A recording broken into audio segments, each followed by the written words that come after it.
too holy now that you can't go out and have a good time in a Christian-like manner.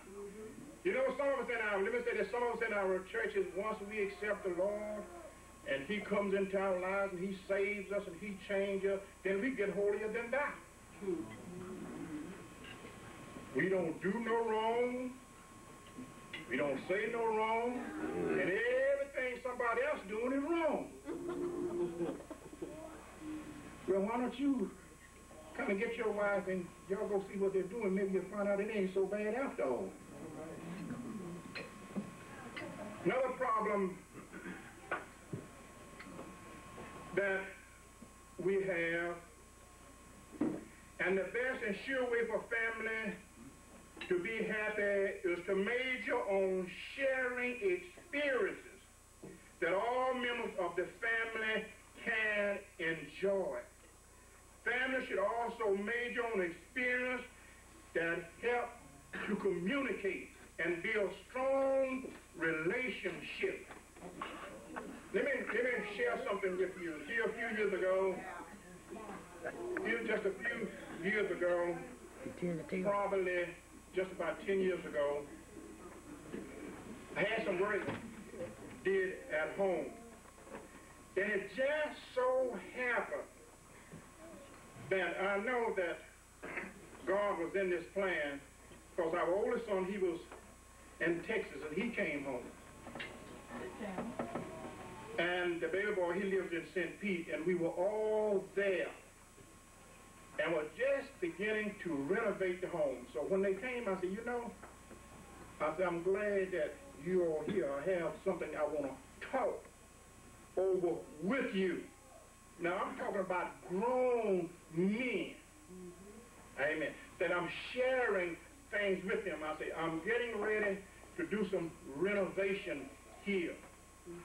And I want to share this with you to get some of your input on how you feel. But we'll say, well, Pop, go ahead. If anything happens, we are here.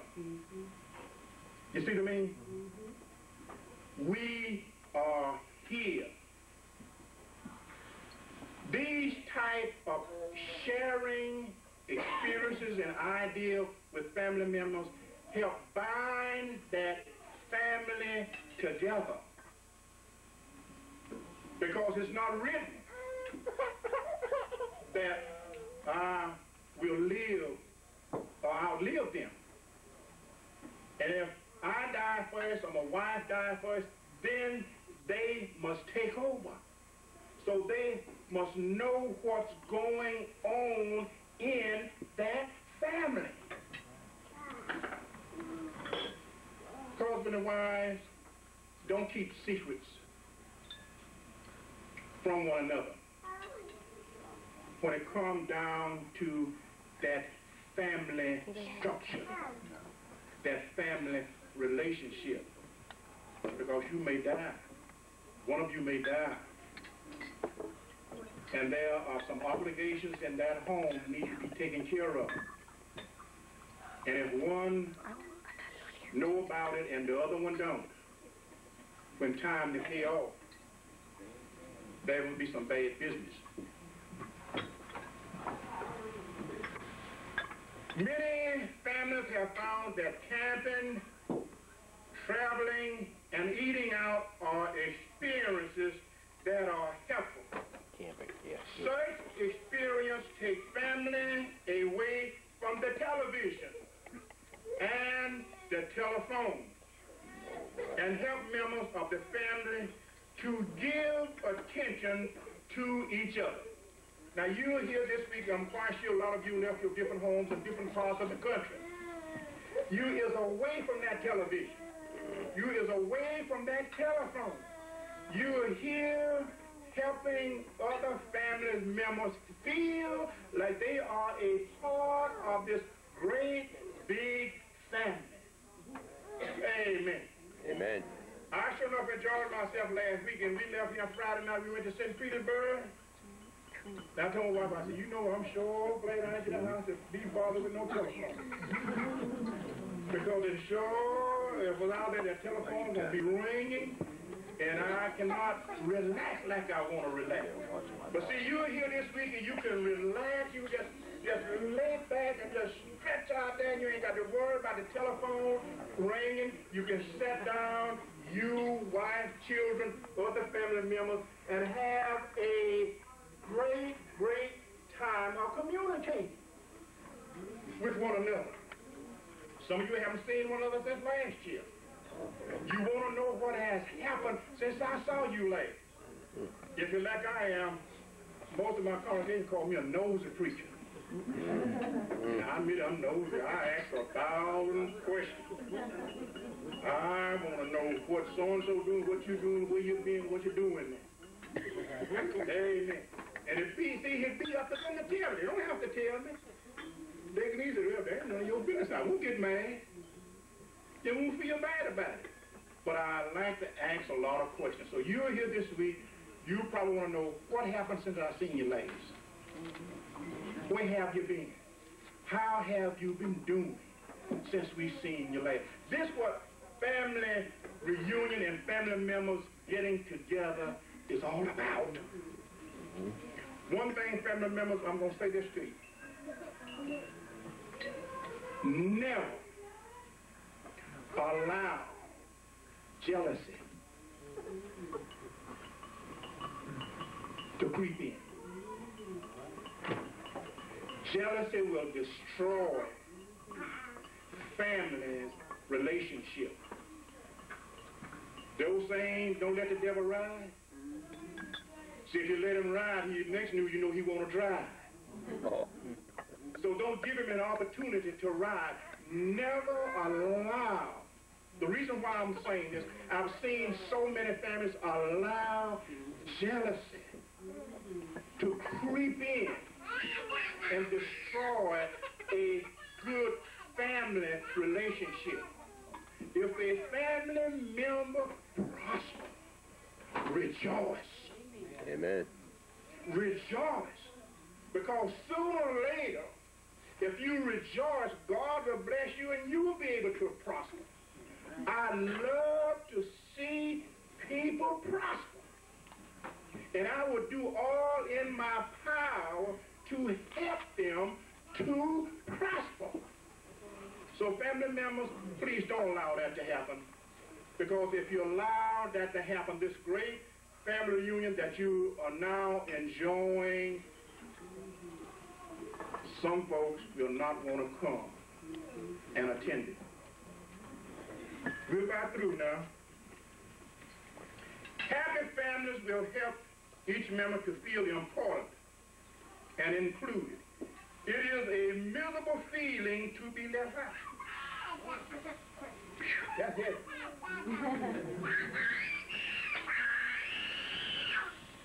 It is miserable. That's a miserable feeling to be left out.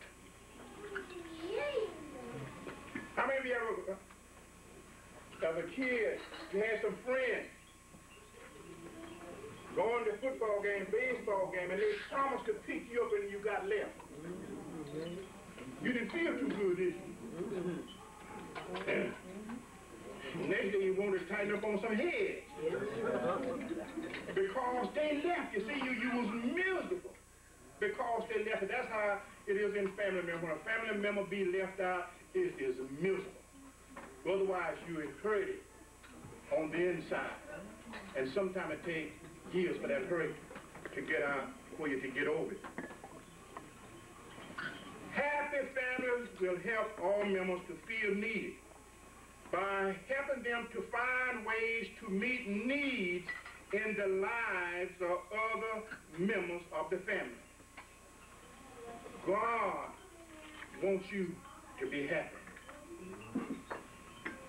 I do too. I do not like to see folks going around with their head hung down, like they're carrying their coffin on their back. I often tell our folks where the Lord allowed me to pastor, I'm going to lay in one soon enough. Now, sure enough, ain't gonna be toting one on my back. Amen. I'm going to live happy and I'm going to be happy as long as God put strength and life into this body. So God wants every one of you to be happy. Least but not least, train up a child in the way that he should go. And when he's old, he will not depart from it. Mothers and fathers, we know you have a great responsibility on your hand raising children. But it is your responsibility to raise them. It's not the government, it's not the state responsibility, it is your responsibility to raise them. They tell us, well, you can't whoop my child, your child. But if you don't whoop him, they're going to lock him up. Right.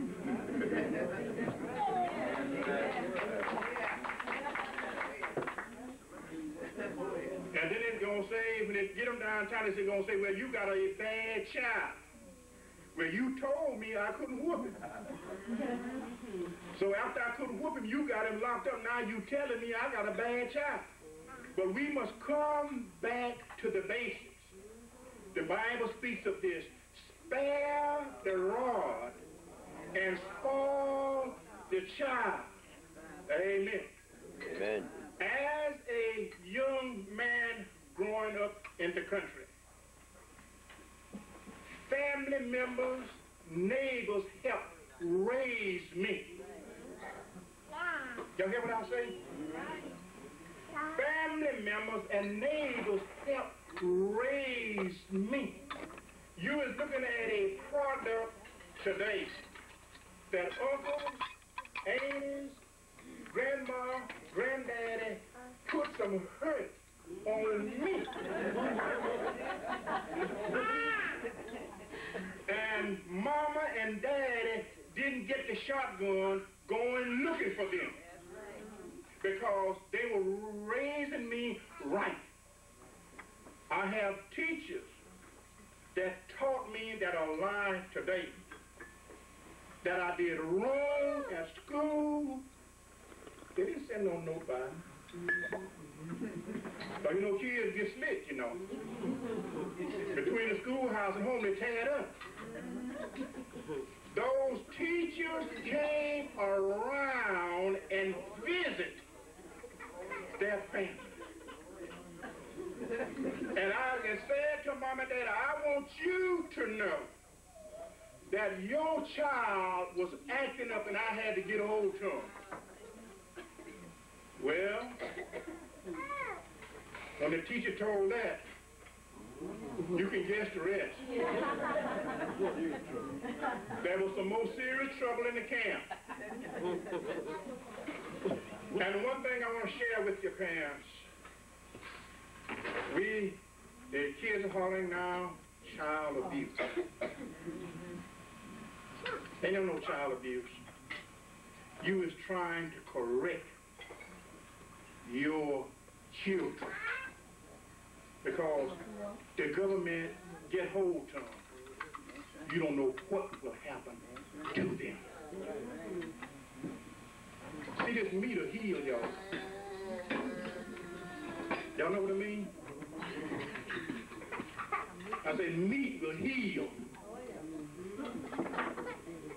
As a young man growing up, when I got a whooping, I didn't get no whooping with my clothes on.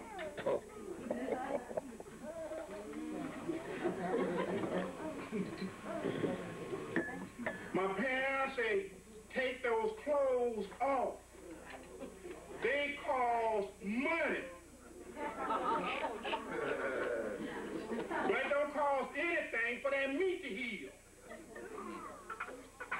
And they disciplined me for my wrongdoing. So what I'm saying to you tonight as parents, you have a great, great responsibility. Don't let it slip out of your hand. When a child gets too grown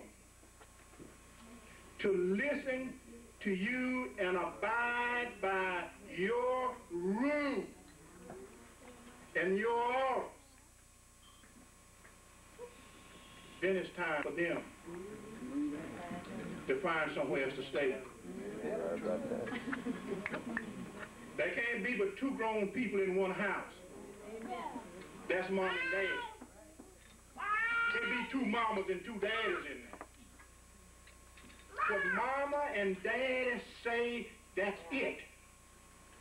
Parents, be parents. Stand up for what is right for your children and your family. And God will richly bless you, and he will take care of you. Continue to have a great, great family reunion. And we hope that something has been said tonight that will help both parents and children to become closely united together and to become one big, happy family. Again, thank you.